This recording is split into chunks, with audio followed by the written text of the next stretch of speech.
معزز سامعین گرامی قدر، مارچ کا مہینہ یوم پاکستان کی یاد کو بھی لے کے آتا ہے۔ اسی طرح مارچ کے مہینے کے اندر خاص طور پہ اہل حدیث کے لیے اور بالعموم عالم اسلام کے لیے ایک بہت بڑا واقعہ اور سانحہ انسان کے دل و دماغ کے اندر ریمائنڈر کے طور پہ آ جاتا ہے۔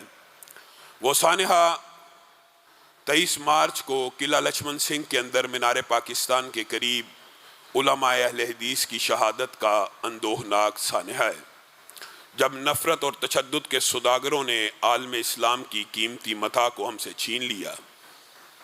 اور علامہ شہید اس وقت تقریر فرما رہے تھے، اور جب وہ اس شعر پہ پہنچے کہ کافر ہے تو شمشیر پہ کرتا ہے بھروسہ، مومن ہے تو بے تیغ بھی لڑ، یہ لفظ ادا کر رہے تھے، اسی وقت بم کا دھماکہ ہوا۔ اور دار و رسن کی گود کے پالے ہوئے ہیں ہم، سانچے میں مشکلات کی ڈھالے ہوئے ہیں ہم۔ وہ دولت جنوں کے زمانے سے اٹھ گئی، اس دولت جنوں کو سنبھالے ہوئے ہیں ہم۔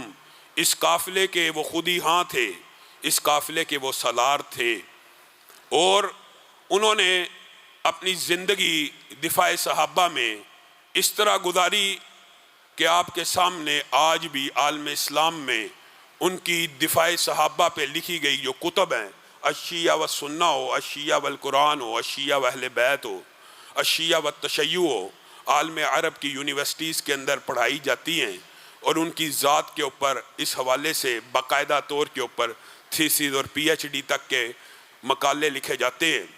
اور جب حرمت رسول اور دفاع ختم نبوت کی بات آئی تو آپ کی کتاب شہرۂ آفاق قادیانیت ہے، بہائیت ہے، بابیت ہے، کہ جنہوں نے ختم نبوت کے اوپر ڈاکوں کو ڈالا۔ علامہ شہید نے ان کے سامنے ایک بند کو باندھ دیا، گویا دفاع صحابہ اور ختم نبوت کا وہ مجاہد 23 مارچ کو بم دھماکے میں زخمی ہوا۔ اور عبد المجید ندیم خود بیان کرتے ہیں، دیوبندی ابو جان کے دوست تھے، کہ علامہ صاحب اپنی شہادت سے 1-1.5 ماہ قبل ایک دن مجھے جنت البقیع میں ساتھ لے گئے، ایک جگہ پہ اچانک بیٹھے، ہاتھوں کو اٹھایا، زاروں کی طرح رونے لگے، آہیں کراہوں اور سسکیوں میں بدل گئیں، اور کہنے لگے اللہ تیرے صحابہ کی خدمت کرتا ہوں اور ان کے دفاع کرنے کی کوشش کرتا ہوں، یہاں پہ 10,000 سے زائد صحابہ دفن ہیں، اللہ تیری بارگاہ میں کیا کمی آ جائے گی اگر ان کی قدموں میں مجھے جگہ دے دے گا۔ عبد المجید ندیم کہتے ہیں بم دھماکہ ہوا، مجھے علامہ کی وہ دعا یاد آئی، لیکن کوئی اسباب نظر نہ آئے کہ بم دھماکہ تو لاہور میں ہوا، تو میں قسمیں کھانے لگا علامہ کو کچھ نہیں ہوگا، علامہ کو کچھ نہیں ہوگا، کہ میں نے ایک ولی کامل کی اپنے کانوں سے دعا کو سنا اور مشاہدہ کیا، اور مجھے ایسے لگ رہا تھا اس کی یہ دعا قبول ہو رہی ہے، اس لیے علامہ کو کچھ نہیں ہوگا۔ کہا جس دن خبر آئی کہ سعودیہ سے طیارہ آیا ہے اور علامہ شہید کو زخمی حالت میں لے کے یہاں سے چل دیا ہے، اللہ کی قسم آنکھوں میں آنسو آ گئے کہ اللہ نے دعا کو سن لی ہے، یہ اپنے مقتل کی طرف نہیں بلکہ اپنے مدفن کی طرف جا رہے ہیں۔ اور کہا اگلے ہی دن ریاض سے خبر آئی کہ وہ دنیا سے چلے گئے، اور یہ سعودیہ کا ایک قانون ہے جو وہاں پہ جس علاقے میں فوت ہو وہیں پہ دفن ہوتا ہے۔ میرے دادا جان بات آئی آج ضمنی طور پہ تو سمجھ لیجئے، ان سے پوچھا گیا آپ کو سعودیہ نیشنلٹی دیتے ہیں، آپ کے سارے خاندان کو سعودی عرب کی نیشنلٹی دیتے ہیں، آپ ہم سے کیا چاہتے ہیں؟ انہوں نے کہا میں آپ سے کوئی بات نہیں چاہتا، صرف میں یہ چاہتا ہوں میرا یہ بیٹا دفاع صحابہ کیا کرتا تھا، دفاع ختم نبوت کرتا تھا، جنت البقیع میں اس کو دفن کر دیا جائے۔ ریاض سے ان کو مسجد نبوی لے کے آیا گیا، اور مسجد النبوی کے اندر اور خانہ کعبہ کے اندر پہلا ان کا نماز جنازہ ریاض میں ہوا، اور خانہ کعبہ میں بھی ان کا غائبانہ نماز جنازہ ہوا۔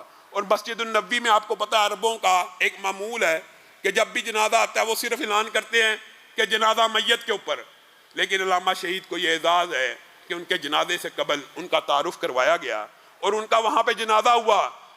اور عبد المجید ندیم کہتے ہیں اللہ کی قسم میں کچھ دیر بعد جنت البقیع میں پہنچا، میں نے وہ جگہ تلاش کی جہاں علامہ صاحب بیٹھے تھے، میں اس جگہ پہ پہنچا تو کیا دیکھتا ہوں امام مالک کی وہ احاطہ ہے، اور اسی کے جس مقام کے اوپر بیٹھ کے دعا کر رہے تھے اسی مقام پہ اللہ تعالیٰ نے ان کو جگہ دے دی۔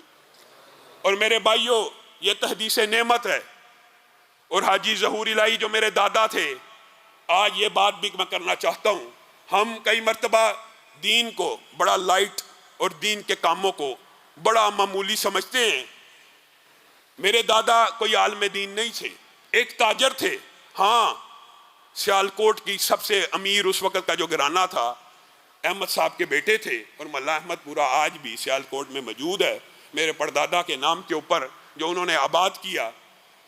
ایک تاجر جس نے ایک عالم دین کی تقریر سنی علم کی اور علماء کی فضیلت کے اوپر، اس نے اللہ سے یہ وعدہ کیا. ایک تاجر ہے، دنیا دار، امیر، مالدار. اس نے اللہ سے وعدہ کیا اگر اللہ اولاد دے گا، بیٹے دے گا، تو ان کو تیری راستے کے اوپر وقف کروں گا، ان کو عالم دین بناؤں گا. ایک تاجر نے یہ امید اور خواہش ظاہر کی. آج اللہ کے فضل و کرم سے اسی ظہور الہی کی، ابھی کتنا عرصہ ہوا دنیا سے گئے ہیں، آپ لوگوں میں سے حاجی کرام صاحب آئے ہوئے ہیں، وہ ان سے براہ راست ملے ہوئے ہیں، بہت سے لوگوں کی ان سے ملاقاتیں رہی ہیں. میرے والد صاحب کے بعد وہ فوت ہوئے ہیں. والد صاحب تو 47 ایئرز کی ایج میں دنیا سے چلے گئے. آج صرف حاجی ظہور الہی جس نے یہ ارادہ کیا تھا کہ اس کی اولاد میں سے اگر کوئی بیٹا پیدا ہوگا، اور پہلے بیٹے ابو جان پیدا ہوئے، عالم دین بنا دیا، حفظ کروا دیا. میں صرف والد کی بات نہیں کرتا، ان کو تو جانتے ہیں. چچا ڈاکٹر فضل الہی کی بات نہیں کرتا کہ عالم عرب و عجم ان کو جانتا ہے. صرف ظہور الہی کے خاندان کے اندر اس وقت 50 سے زائد حافظ قرآن موجود ہیں، اور 10 سے زائد عالم دین موجود ہیں، اور ایک میرے جیسا نکمہ طالب علم بھی موجود ہے.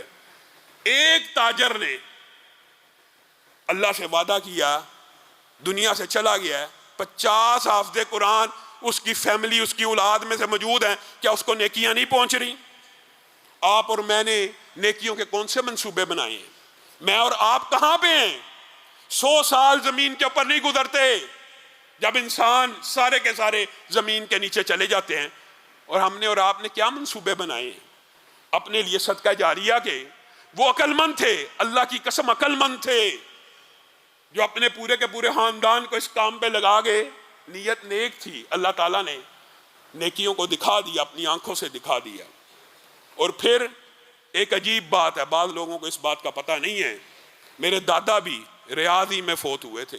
یہ بھی کبھی موقع آیا تفصیل سے بیان کروں گا. اس وقت اپنے بیٹے فضل الہی کو وصیت کر گئے مجھے دفن نہ کرنا جب تک جنت البقیع کی اجازت نہ آ جائے. اللہ کا کرنا ایسا ہوا، محیر العقول واقعات میں سے ہے. میرے دادا کو بھی اللہ نے جگہ دی تو ریاض سے ان کی میت کو ٹرانسفر کیا گیا مدینہ میں، اور ان کو بھی جنت البقیع میں داخل کیا گیا. ایک بیٹے کو عالم دین بنایا، اس کے لیے جنت البقیع کی مدفن کو مانگا، اللہ نے خود بھی مدفن وہیں دے دیا. اور پھر اللہ رب العزت نے یہ فضل و عنایت بھی کی کہ میرا ایک بیٹا جب میں مدینہ یونیورسٹی میں پڑھا کرتا تھا اللہ نے عطا کیا، اور مدینہ میں ہی فوت ہو گیا. تو لا محالہ طور پہ جو مدینہ میں فوت ہوتا ہے اس کا دفن جنت البقیع میں ہوتا ہے. اللہ رب العزت ہمیں اپنے اسلاف کے نقش قدم پہ چلائے، اور ہمیں بھی صدقہ جاریہ اور نیکی کے ایسے منصوبے بنانے کی توفیق دے. یہ آج مارچ کے حوالے سے ایک ریمائنڈر کے طور پہ علامہ شہید کا ذکر آیا تو آپ کے سامنے کر دیا. اور علامہ شہید خود اپنے بارے میں بھی کہا کرتے تھے، اور آج کل کی سیاست کو اگر آپ دیکھیں تو یہ حسب حال ہے. علامہ شہید یہ شعر پڑھا کرتے تھے، ہم نے اس وقت سیاست میں قدم رکھا تھا جب سیاست کا صلہ آہنی زنجیریں تھیں، سرفروشوں کے لیے دار و رسن قائم تھے، اور خانزادوں کے لیے مفت کی جاگیریں تھیں. اور آخر میں وہ یہ کہا کرتے تھے، خیف کہ اس وقت کے غدار بھی اب رستم ٹھہرے، اور زندہ کے سزاوار فقط ہم ٹھہرے. 100 سے زائد پرچے ایوب خان، بھٹو اور ضیاء الحق کی آمریتوں کے خلاف لڑنے کی وجہ سے ان کے پر کاٹے گئے. جائیداد کی کرکی کا آرڈر بھی آ گیا. 48 گھنٹے جیل میں رکھا گیا. 48 گھنٹے بعد پانی کا ایک گلاس پلایا جاتا تھا. وجہ کیا ہے؟ اسلام کا نام لینا چھوڑ دو، دین کے نفاذ کی بات کرنا چھوڑ دو، ختم نبوت کا نام لینا چھوڑ دو، دفاع صحابہ کا نام لینا چھوڑ دو. اللہ کے فضل و کرم سے آج وہ دنیا میں موجود نہیں ہیں. ان کے جسمانی اور روحانی فرزند آج بھی دفاع صحابہ کی جنگ لڑ رہے ہیں، آج بھی ختم نبوت کی جنگ لڑ رہے ہیں، اور ایک وقت آئے گا ہم بھی دنیا کے اوپر نہیں ہوں گے، ہماری اولادیں، ہمارے پوتے، ہمارے پڑپوتے یہ دفاع صحابہ کی اور ختم نبوت کی جنگ لڑتے رہیں گے۔ اور بات آئی ہے تو یہ بات بھی کہنا چاہتا ہوں، مجھے بڑا دکھ اور افسوس ہوتا ہے بعض لوگوں کے اوپر۔ مرزا جہلمی کا کلپ آیا لیکن اس کے اندھے مقلدین ابھی بھی ان کی آنکھیں نہیں کھلیں۔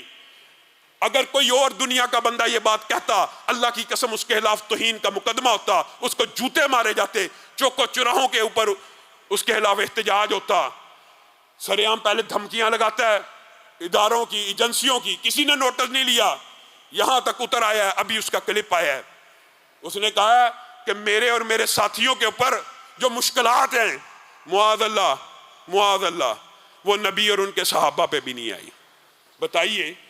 اور جب اس کے خلاف کلپ ہمارے بھائی نے، مفتی عتیق الرحمان علوی نے بنایا، اس نے اس کا جواب دیا، میں نے کب کہا ہے جی کہ نبی کریم کہا بھی ہے، اور مکرنے کے بعد پہلے مکرا پھر وہی بات کرنا شروع ہو گیا کہ میرے کہنے کا مطلب یہ تھا کہ صحابہ کے اوپر جو مشکلات، اس سے زیادہ مشکلات ہمارے پر اس لیے آئی ہیں کہ صحابہ کے جو مخالف تھے، نبی کے مخالف تھے، وہ کافر تھے اور ہمارے مخالف مسلمان ہیں، اس لیے ہمارے پر زیادہ مشکلات ہیں۔ اس کو کبھی تپتے ہوئے صحرا میں ریت کے اوپر ڈال کے گرم پتھر اس کے سینے پہ رکھ کے اس کو کہا جائے احد احد کی آوازیں نکال، یہ کیسا بدبخت آدمی ہے۔ رسول اللہ نے فرمایا کہ امت کے اوپر سب سے سخت ابتلائیں اور مشکلات نبیوں پہ آتی ہیں، ان کے ساتھیوں پہ آتی ہیں، وہ مشکلات اور ابتلائیں بعد والوں پہ نہیں آ سکتی۔ لیکن عقل کے ایسے اندھے ہیں، عقل کے اوپر ایسا پردہ پڑا ہوا ہے کہ تقلید ہے، بس اس نے کہہ دیا ہے تو اس کی صفائیاں دینے پہ لگے ہیں، بجائے یہ کہنے کہ اس سے غلطی ہوئی ہے، اس سے توبہ کروائی جائے۔ اور اس کے بے شمار اس طرح کے گستاخانہ جملے میں پہلے بھی آپ کے سامنے رکھ چکا ہوں۔ انشاءاللہ یہ صحابہ کا جو دفاع ہے یہ ہمارے ایمان کا حصہ ہے۔ لوگ کہتے ہیں آپ اس کے خلاف کیوں بولتے؟